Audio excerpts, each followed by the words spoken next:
ছোট একটি ফ্রেমে বন্দি আস্ত একটি পরিধান, নিজের হাতের ছোঁয়ায় আর মনের গভীর ভক্তি দিয়ে তৈরি এই সেটটি। একপাশে গর্জন করে ওঠা নীল সমুদ্রের জলরাশি, আর তীরের বালুচরে পড়ে থাকা এই ছোট্ট ছোট্ট শামুক ঝিনুকগুলো যেন সমুদ্রেরই দেওয়া উপহার।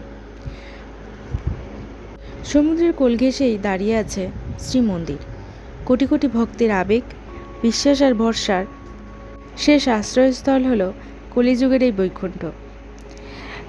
আর এই সব কিছুর মাঝে পরম শান্তিতে বিরাজ করছেন স্বয়ং জগতের নাথ, আমাদের জগন্নাথ দেব। তার সেই বড় বড় গোল চোখ আর ছড়ানো দুটি হাত যেন দূর থেকেই আমাদের পরম মায়ায় বুকে টেনে নিচ্ছে। সমুদ্র, মন্দির আর জগন্নাথ, এই তিনের মিলন মেলায় যেন মনকে এক অদ্ভুত শান্তিতে ভরিয়ে দেয়। ভক্তি ভরে সবাই একবার একসাথে বলুন, জয় জগন্নাথ।